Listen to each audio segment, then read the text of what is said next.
Hello दोस्तों, मेरा नाम है नीलू। आपका स्वागत है मेरे चैनल पर शिक्षा एक पहल में।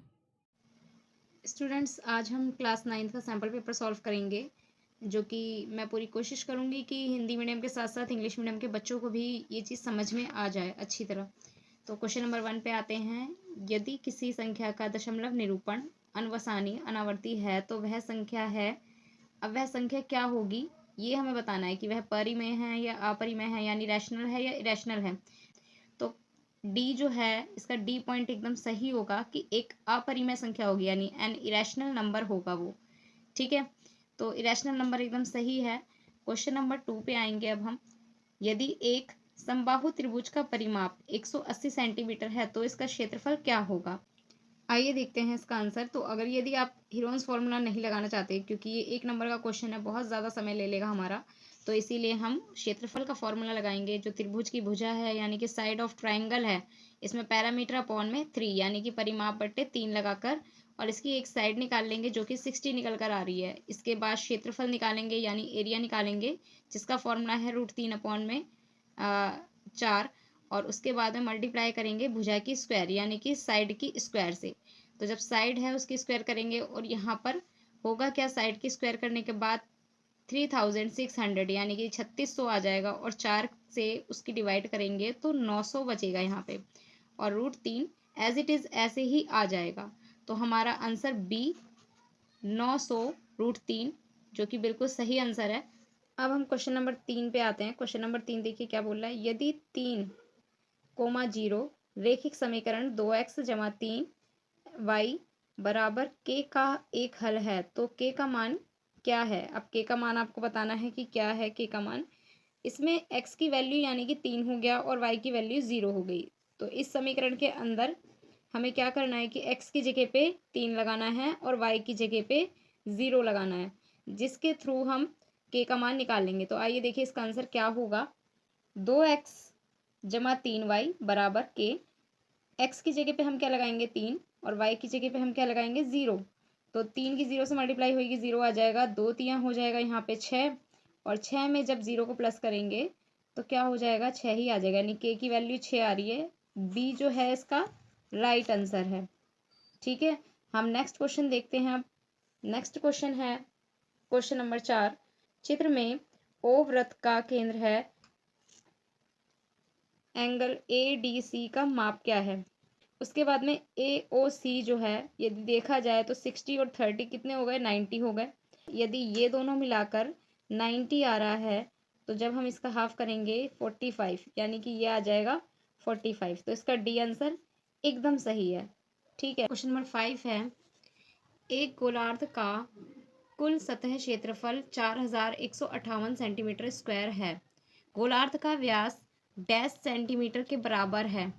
तो अब हमें इसमें क्या करना है कि हमें क्षेत्रफल पहले ही दे रखा है, और गोलार्ध का मतलब होता है हेमिस्फीयर, और हेमिस्फीयर का जो एरिया है वो हमें पहले ही दे रखा है। हमें क्या निकालना है, सिर्फ व्यास निकालना है। व्यास निकालने के लिए पहले हम उसकी त्रिज्या निकालेंगे, और जैसे ही त्रिज्या निकलेगी, यानी कि रेडियस निकलेगी, उसका डबल कर देंगे तो वो व्यास बन जाएगा। आइए इसका आंसर देखते हैं। गोलार्ध का कुल क्षेत्रफल, यानी कि हेमिस्फीयर का टोटल सरफेस एरिया, जो कि हमें लगाना है 3πr²। 3 की जगह पे 3 पुट करेंगे, पाई की जगह पे पाई की वैल्यू पुट करेंगे, और आर की जगह पे r²। यहाँ पर हम क्या करेंगे, वैल्यू पुट कर देंगे। यहाँ पर हम हेमिस्फीयर का टोटल सरफेस एरिया पुट कर देंगे, जो हमें वैल्यू क्वेश्चन में दे रखी है। उसके बाद हम जितनी भी डिजिट है, जो 7 नीचे है उसको ऊपर की ओर रखेंगे, और जो ऊपर संख्याएं हैं उन्हें नीचे की ओर रखेंगे, और r² को निकाल लेंगे। जब कैलकुलेशन करेंगे तो हमारे पास r निकल के आती है 21, और 21 का जब हम डबल करेंगे तो आंसर जो डी है 42, वो बिल्कुल करेक्ट आंसर है। और नंबर 6, बहुपद x² + 4x + 2 के शून्यांकों की संख्या ज्ञात कीजिए। शून्यांकों की संख्या ज्ञात करने का अर्थ यह है कि हमें इसके शून्यांक के बारे में बताना है, यानी जीरोस बताना है। तो जीरोस निकालने के लिए आपको साफ साफ आंसर दिख रहा है 2। 2 इसका करेक्ट आंसर है, यानी कि आंसर बी इसका सही आंसर है। क्वेश्चन नंबर 7 की तरफ चलते हैं। क्वेश्चन नंबर 7 है। एक गोलाकार गुब्बारे में हवा भरने पर उसकी त्रिज्या 3 गुना तक बढ़ जाती है। यदि हवा को पंप करने के बाद गुब्बारे का सतह क्षेत्रफल A2 है, और हवा को पंप करने से पहले इसका सतह क्षेत्रफल A1 है, तो A1 रेशो A2 का मान क्या है। इसका अनुपात निकालना है। अनुपात निकालने के लिए हम क्या करेंगे, आइए इसका आंसर देखते हैं। A1 बराबर 4πr² और A2 बराबर 4π3r²। यहाँ पे हमने 3 क्यों लगाया है, क्योंकि गुब्बारे को पंप करने के बाद वो 3 गुना जो है बढ़ जाता है, उसकी त्रिज्या 3 गुना हो जाती है, जैसा कि हमें क्वेश्चन में भी दिखाया हुआ है। ठीक है, दोनों को ही हम बटे में रखेंगे। रेशो में रखने का मतलब यही होता है कि उसे बटे में रखेंगे। जो चीज़ कट रही है उसे काट देंगे, जैसे पाई पाई से कट रहा है, r² से कट रहा है, एंड 4 से कट रहा है।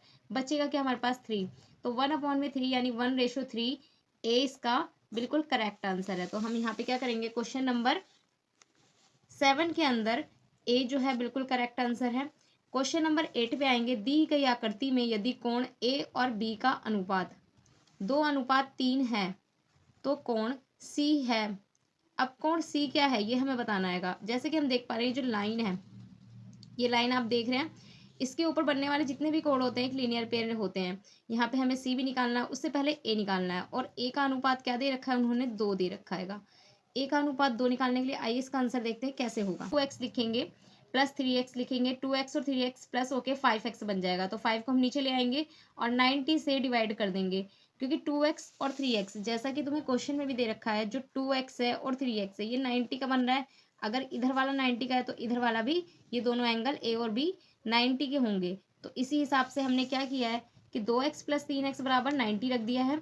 ठीक है, x बराबर 90/5 और डिवाइड करने के बाद में 18 आंसर आ जाएगा, यानी कि 2x की वैल्यू भी फाइंड हो जाएगी, a की वैल्यू भी फाइंड हो जाएगी और b की वैल्यू भी फाइंड हो जाएगी। a की वैल्यू आती है हमारे पास में 36, तो 36 को हम a की जगह पे पुट कर देंगे। a और c को मिला के 180 बन रहा है, जैसे कि मैंने पहले भी आपको बताया था।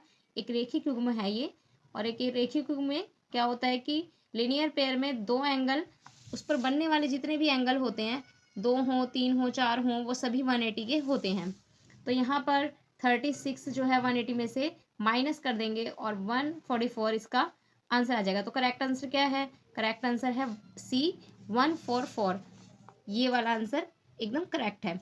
क्वेश्चन नंबर 9 है। वे कोण जो एक उभयनिष्ठ शीर्ष और एक उभयनिष्ठ भुजा को साझा करते हैं। उभयनिष्ठ का मतलब यहाँ पे हम समझेंगे, उभयनिष्ठ माने होता है कॉमन, यानी कॉमन साइड हो गई और कॉमन कॉर्नर हो गए, उसको साझा करते हैं। वो कोण क्या कहलाते हैं, उन्हें कहते हैं हम आसन कोण, यानी कि आंसर सी इसका बिल्कुल सही है। क्वेश्चन नंबर 10 देखेंगे। 325 मीटर, 300 मीटर और 125 मीटर भुजाओं वाले एक त्रिकोणीय मैदान को ₹2 प्रति वर्ग मीटर की दर से समतल करने की लागत है। तो इसका हमें क्या करना है, अगर हमें 2 रुपये के हिसाब से इसको समतल करना है तो उसके लिए हम क्या करेंगे, सबसे पहले इसका क्षेत्रफल निकालेंगे, यानी कि एरिया फाइंड करेंगे। आइए इसका आंसर देखते हैं। और एरिया फाइंड करना बहुत ही आसान है। हमें करना क्या है, सिर्फ इसमें हीरोन्स का फॉर्मूला लगाना है, हीरोन्स फॉर्मूला लगाना है, जबकि हमें ए बी सी तीनों ही दे रखी है। क्वेश्चन नंबर 10 देखेंगे। इसमें पहले सेमी पैरामीटर निकालेंगे, यानी कि अर्ध परिमाप निकालेंगे। तीनों को जोड़ा और 2 से डिवाइड कर दिया, अर्ध परिमाप हमारे पास आ गया। उसके बाद हम हीरोन्स का फॉर्मूला लगाएंगे। ए को माइनस कर देंगे सेमी पैरामीटर में से, फिर बी को माइनस कर देंगे सेमी पैरामीटर में से, फिर सी को कर देंगे। जो संख्या हमारे पास आएंगी उन सबका हमें गुणनखंड कर लेना है, यानी फैक्टर कर लेना है बहुत अच्छी तरह। और फैक्टर करने के बाद में जिसकी पेयर बन रही है उसको बाहर रखेंगे, रूट से बाहर रख देंगे, और रूट से बाहर रखने के बाद में उनकी मल्टीप्लाई करके हमारे पास आंसर आ जाएगा 18750। ये डिजिट आ जाएगी। डिजिट आने के बाद में इसकी मल्टीप्लाई 2 से कर देंगे, क्योंकि हमें उसकी लागत भी तो निकालनी है, कॉस्ट भी निकालनी है। तो कॉस्ट को निकालने के लिए 2 से मल्टीप्लाई करेंगे, हमारे पास आंसर आ जाएगा 37500 रुपीज़। ठीक है, अब हम चलते हैं अगले क्वेश्चन की तरफ। तो क्वेश्चन नंबर 11 क्या है देखते हैं। क्वेश्चन नंबर 11 है। यूक्लिड के अभिग्रहित कथन को संतुष्ट नहीं करता। कौन सा यूक्लिड जो है इसमें से है ही नहीं। ठीक है, यहाँ तो क्वेश्चन 11 में आपका जो आंसर होगा वो आंसर होगा पूर्ण भाग से छोटा है। ये अभिग्रहित कथन नहीं है यूक्लिड का। क्वेश्चन नंबर 12 देखते हैं। क्वेश्चन नंबर 12 दे रखा है कि दिए गए चित्र में एंगल ए सी डी सर्वांगसम है, यानी कि कॉन्ग्रुएंस है एंगल ए डी बी। सिद्ध करने में किस सर्वांगसमता नियम का प्रयोग किया गया है। अब यहाँ पर हमें ये दो जो है ट्राइंगल दे रखे हैं, इन दोनों ट्राइंगल को हमें इक्वल करना है, यानी ए सी बी को और ए डी बी को, इन्हें हमें ट्राइंगल को सर्वांगसम करना है। अब हमें पता है कि सर्वांगसम करने के लिए या कॉन्ग्रुएंस करने के लिए हमें क्या करना होता है, कोई भी 3 चीज़ इक्वल देखनी होती हैं।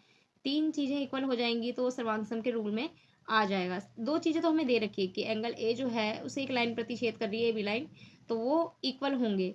दूसरी चीज़ हमें क्या दे रखी है, AC जो है वो AD के बराबर है, वो भी हमें दिया हुआ है। सिर्फ़ एक चीज़ है जो हमें दिखाई दे रही है, वो है A और B, जो कि इसमें इस वाले ट्रायंगल में भी है और इस वाले ट्रायंगल में भी है। तो ये दोनों के दोनों कॉमन हो जाएँगे, यानी AB बराबर A भी हो जाएगा। तो इसका आंसर कुछ इस तरीके से होगा, जैसे कि यहाँ पे दिखाया हुआ है AC बराबर AD दिया है और कोण A के ही बराबर है, क्योंकि प्रतिच्छेदी कोण है एक, ठीक है। और AB बराबर AB है, क्योंकि वो उभयनिष्ठ यानी कि कॉमन है। तो ये दोनों के दोनों ट्रायंगल क्या होंगे, सर्वांगसम हो जाएंगे, यानी कॉन्ग्रुएंस हो जाएंगे। किसके द्वारा, SAS नियम के द्वारा। SAS नियम जो है, यानी आंसर बी बिल्कुल करेक्ट है। हम आंसर बी पे यहाँ पे टिक मार लेंगे, आंसर बी बिल्कुल करेक्ट है। क्वेश्चन नंबर 13 पे जाते हैं। यदि किसी चतुर्भुज के विकर्ण एक दूसरे को समद्विभाजित करते हैं तो चतुर्भुज कैसा होगा, भाई समांतर होगा। विकर्ण अगर एक दूसरे को, कोई समांतर चतुर्भुज है, उसके विकर्ण एक दूसरे को समद्विभाजित कर रहे हैं, तो आमने सामने वाली भुजाएं बराबर होगी, दोनों विकर्ण भी इक्वल होंगे, तो इसी को हम बोलेंगे कि समांतर चतुर्भुज। इसका बिल्कुल करेक्ट आंसर है। क्वेश्चन नंबर 14 देखते हैं जल्दी। स्क्रीन का आकार स्क्रीन के दो विकर्णत विपरीत कोणों के बीच की दूरी से निर्धारित होता है। एक निर्माता ग्राहकों की मांग के अनुसार आयताकार डिस्प्ले स्क्रीन बना सकता है। एक ग्राहक ने पिछले वर्ष निर्माता से √70 इकाई आकार की एक डिस्प्ले स्क्रीन खरीदी। अपग्रेड के लिए वह बड़े डिस्प्ले के साथ उसी प्रकार की स्क्रीन चाहता है। नई स्क्रीन का आकार दुगना से अधिक होना चाहिए, लेकिन यह मौजूदा से 3 गुना से कम होना चाहिए। निम्नलिखित में से कौन सा स्क्रीन आकार ग्राहक की आवश्यकता को पूरा करता है। क्वेश्चन नंबर 14 है, जिसमें √17 की मल्टीप्लाई 2 से कर दी गई है। क्यों कर दी गई है √7 की मल्टीप्लाई, क्योंकि क्वेश्चन में ही हमें ये बताया गया था कि नई स्क्रीन का आकार दुगना से अधिक होना चाहिए, तो 2 से मल्टीप्लाई पहले कर दी, तो ये आंसर आ गया हमारे पास में। फिर 3 से मल्टीप्लाई कर दी, तो ये वाला आंसर आ गया हमारे पास में। और जब रूट के अंदर इसको रखा जाएगा और ये आंसर आ जाएगा, तो क्या करना है हमें, 630 में से √630 में से माइनस कर देना है √280, ठीक है। हमारे पास क्या आ जाएगा, 580 इकाई, और यही हमारा बिल्कुल सही आंसर है, आंसर डी। क्वेश्चन नंबर 15 देखते हैं। क्वेश्चन नंबर 15 है, एक शंक्वाकार टोपी की ऊंचाई 16 सेंटीमीटर है और इसके आधार की त्रिज्या 12 सेंटीमीटर है। इसकी तिर्यक ऊंचाई ज्ञात कीजिए, ठीक है। तिर्यक ऊंचाई अब किसे कहते हैं, पहले हम वो समझ लेते हैं। एक शंक्वाकार है, जिसका हमें चित्र भी यहाँ पे दिया हुआ है। शंक्वाकार के चित्र में हमें बता रखा है कि इसकी जो ऊंचाई है, यानी कि बीच का जो पॉइंट है, इस तरीके से हो गया, और इसकी ये ऊंचाई है और इसकी त्रिज्या है, तो मैं ऊंचाई दे दी और त्रिज्या दे दी, ठीक है। आपको करना क्या है कि इसकी तिर्यक ऊंचाई निकालनी है, यानी स्लैंट हाइट निकालनी है, इसकी जो साइड वाली हाइट है, उसे हम क्या कैसे निकाल सकते हैं, पाइथागोरस प्रमेय के द्वारा बड़ी आसानी से निकाल सकते हैं। तो आइए इसका आंसर देखते हैं क्या है। पाइथागोरस प्रमेय हमें कहती है कि कर्ण का जो स्क्वायर होता है वो लंब के स्क्वायर प्लस आधार के स्क्वायर के बराबर होता है। तो एल स्क्वायर बराबर 16 की स्क्वायर कर देंगे और 12 की स्क्वायर कर देंगे। इस तरीके से इसका जब सॉल्यूशन करेंगे, तो सॉल्यूशन करने के बाद आंसर आ जाएगा 20 सेंटीमीटर, यानी कि बी, जो कि एकदम करेक्ट है। बी इसका 20 सेंटीमीटर एकदम करेक्ट आंसर आ जाएगा। क्वेश्चन नंबर 16 पर आएंगे। निम्नलिखित में से कौन सा एक रेखिक बहुपद है। रेखिक बहुपद यहाँ पे कौन सा है, इसका आंसर हो जाएगा -2x + 5। अगले क्वेश्चन पे आएंगे। वर्ग अंतराल 100 - 110 वर्ग चिन्ह है, यानी कि क्लास इंटरवल हमें निकालना है। ऊपर हमें लिनियर पेयर निकालनी थी, यहाँ पे हमें क्लास इंटरवल निकालना है। तो क्लास इंटरवल को निकालने के लिए हम क्या करेंगे, क्लास इंटरवल को निकालने के लिए हमें जो लोअर लिमिट है और जो अपर लिमिट है, ठीक है, दोनों को ही प्लस कर देना और 2 से डिवाइड कर देना। जब हम दोनों को प्लस कर देंगे और 2 से डिवाइड करेंगे, तो इसका आंसर क्या आता है, इसका आंसर आता है 105, यानी कि बी बिल्कुल करेक्ट आंसर है। क्वेश्चन नंबर 18 पे चलते हैं। एक समद्विबाहु समत्रिभुज का आधार 30 सेंटीमीटर है। अब इसका हमें क्षेत्रफल निकालना है, यानी हमें सिर्फ आधार दे रखा है और क्षेत्रफल हमें फाइंड करना है। 18 क्वेश्चन का आंसर है, त्रिभुज का क्षेत्रफल 1/2 गुणा बी गुणा एच। ये तो आपको पता होगा, बी मतलब बेस, एच मतलब हाइट। बेस आपको दे रखा है, आधार दे रखा है 30, और हाइट भी इसकी सेम है, हाइट भी इसकी 30 ही है। तो उसके बाद हमें करना क्या है, 2 से डिवाइड कर देंगे हम 30 को, 2 से भाग दे देंगे 30 को, तो हमारे पास 15 आ जाएगा। और 15 की मल्टीप्लाई जब हम 30 से करेंगे तो 450, जो कि इसका क्षेत्रफल है, यानी कि डी। डी बिल्कुल करेक्ट इसका आंसर है। आइए क्वेश्चन नंबर 19 देखते हैं। क्वेश्चन नंबर 19 है, अभिकथन यदि a बराबर 35 डिग्री और b बराबर 145 डिग्री है, तो कोण a और b कोणों का एक रेखिक युग्म बनाते हैं। कारण कोणों के एक रेखिक युग्म का योग सदैव 180 होता है। जैसे कि कारण आपने बहुत पहले भी पढ़ा होगा कि रेखिक युग्म का योग जो है 180 होता है, यानी कि लीनियर पेयर 180 की होती है। तो आइए इसका आंसर देखते हैं। इसका आंसर है अभिकथन और कारण दोनों सही हैं और कारण अभिकथन की सही व्याख्या है। यानी जो हमें अभिकथन दे रखा है वो बिल्कुल सही है और कारण भी बिल्कुल सही है। तो इसका आंसर क्या हो जाएगा? ए पर हम टिक लगा लेंगे। ए बिल्कुल इसका करेक्ट आंसर है। क्वेश्चन नंबर 20 पे चलते हैं। 20 है अभिकथन यदि x बराबर 1 है, बहुपद 2x² जमा kx माइनस 12 का शून्य है तो k बराबर 10 है। कारण है x बराबर a, बहुपद fx का शून्य है तो f ब्रैकेट माइनस a बराबर 0 है। तो इसका क्या है? इसमें अभिकथन भी दे रखा है और आपको कारण भी दे रखा है। हमें बताना है कि अभिकथन और कारण दोनों सही है और कारण अभिकथन की सही व्याख्या भी है। तो इसका ए आंसर सही है। आगे आ जाएंगे क्वेश्चन नंबर 21 पर। 21 क्वेश्चन हमें क्या कहता है? क्वेश्चन नंबर 21 में दे रखा है चित्र में POQ एक रेखा है PO, ठीक है, और किरण OR रेखा PQ पर लंबवत है। OS जो OR है वो भी PQ पर लंबवत है, यानी कि एंगल जो है दोनों 90-90 के बन रहे हैं, इधर भी और इधर भी। उसके बाद OS किरण OP और OR के बीच स्थित एक और किरण है। सिद्ध कीजिए कि कोण ROS बराबर 1/2 ब्रैकेट में कोण QOS माइनस कोण POS। सबसे पहले हम देखेंगे क्वेश्चन के अंदर हमें क्या क्या दे रखा है। क्वेश्चन में हमें दे रखा है 90-90 के दो एंगल जो आपस में रैखिक युग्म पर हैं, तो वो दोनों के दोनों ही 90-90 के एंगल हैं। उसके बाद हमें दे रखा है ROP जो है दो एंगलों को मिलाकर एक ROP एंगल तैयार होता है। हमें सिद्ध क्या करना है हम वो लिख लेंगे। सबसे पहले हमें ज्योमेट्री के क्वेश्चन में ये दो काम करने होते हैं, दिया है और सिद्ध करना है, लिखना है। उसके बाद हल लिखेंगे तो हल में क्या दे रखा है ROS बराबर 90 माइनस POS, ये समीकरण नंबर 1 बन जाएगा। उसी प्रकार समीकरण नंबर 2 भी हम बना लेंगे ROS के लिए। उसी तरह समीकरण 1 व 2 को जब जोड़ेंगे तो जोड़ने के बाद क्या होता है, जोड़ने के बाद 90 से 90 कट जाएगा, तो प्लस का 90 तो माइनस का 90 है। हमारे पास ये दो डिजिट आ जाएंगी। अब यहाँ पे ROS है तो 2 जो है उसको हम लिखेंगे और ये सामने की ओर जाएगा तो 1/2 आ जाएगा। इस तरीके से ये क्वेश्चन का आंसर सिद्ध होता है। एक बार ध्यान से इसको आप जो हमें डायग्राम दे रखा है, जो चित्र दिया हुआ है उस चित्र के अकॉर्डिंग हम इसको ध्यान से देख के समझ लेंगे, ठीक है। क्वेश्चन नंबर 22 देखते हैं। एक चतुर्भुज के कोणों का अनुपात यानी कि रेशियो 3:4:5:6 है।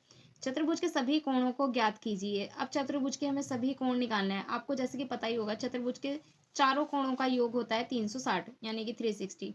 360 हम सामने की ओर रखेंगे और इन सबको x में रखेंगे। आइए इसका आंसर देखते हैं कैसे होगा।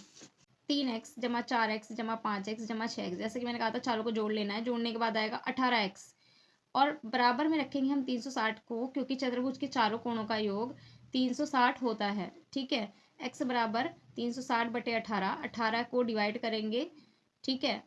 360 को 18 से डिवाइड कर देंगे, आंसर आ जाएगा 20। उसके बाद में हम बारी बारी चारों कोणों का योग निकाल लेंगे। जब हमारे पास x की वैल्यू आ जाती है हम क्या करेंगे, 3 से पहले इसकी मल्टीप्लाई कर देंगे, फिर 4 से कर देंगे, फिर 5 से, फिर 6 से। इस तरह हमें चारों कोण मिल जाएंगे। आइए अगले क्वेश्चन की तरफ चलते हैं। अगला क्वेश्चन हमें अथवा में दे रखा है। अथवा में है दर्शाइए कि समानांतर चतुर्भुज के सम्मुख कोण बराबर होते हैं। समानांतर चतुर्भुज जैसे कि आप जानते हैं जिनकी आमने सामने की भुजा बराबर होती है, ठीक है। और उन्होंने कहा है कि भाई इसको जो है सम्मुख कोण जो है इसके जो आमने सामने के कोण हैं वो भी बराबर हैं। इस चीज़ को आपको दर्शाना है, यानी कि इस चीज़ को आपको सिद्ध करना है एक तरीके से। तो आइए इसका आंसर देखते हैं। यहाँ पर एक समानांतर चतुर्भुज है तो सबसे पहले हम क्या काम करते हैं, हम करते हैं दिया है और हमें क्या चीज़ निकालनी है। सबसे पहले हमें दिया हुआ है ABCD एक समानांतर चतुर्भुज है। अब जब हम इसका हल करेंगे तो हल में हमें क्या लिखना है कि समीकरण 1 हमारा बनता है कि ACD और CAB, ACD समझ रहे हैं आप, AC और D, उसके बाद में CA और B, ये वाला एंगल और ये वाला एंगल दोनों बराबर हैं। इसी तरह ये वाला एंगल, ये वाला एंगल, ये भी बराबर है। तो ये दोनों एंगल बराबर हैं, दोनों को हम लिख देंगे। क्यों बराबर है? क्योंकि ये एकांतर कोण है यानी अल्टरनेटिव एंगल है, ठीक है। और अल्टरनेटिव एंगल जो है लाइन के इधर उधर होते हैं, तो ये दोनों के दोनों क्या हैं भाई, इक्वल हैं। ये भी इक्वल इसके इक्वल है, ये वाला इसके इक्वल है। दोनों को हम लिख लेंगे दिया है मैं। उसके बाद में हम समीकरण 1 और समीकरण 2 को जोड़ देंगे, यानी दोनों एंगलों को आपस में जोड़ेंगे। जोड़ने के बाद हमारे पास आता है ADC और ABC। ADC और ABC आने का मतलब यही है कि जब दो समांतर त्रिभुज इसके अंदर बन रहे हैं विकर्ण बराबर होता है, और इसी को हमें बताना है कि यह एक समांतर चतुर्भुज है। स्टूडेंट्स, आज की वीडियो में इतना ही, और नेक्स्ट वीडियो में बाकी के सभी क्वेश्चन भी कंप्लीट कर दूंगी। तो आप इस वीडियो को, अगर आपको पसंद आई तो आप इसे लाइक करें, चैनल को सब्सक्राइब करें।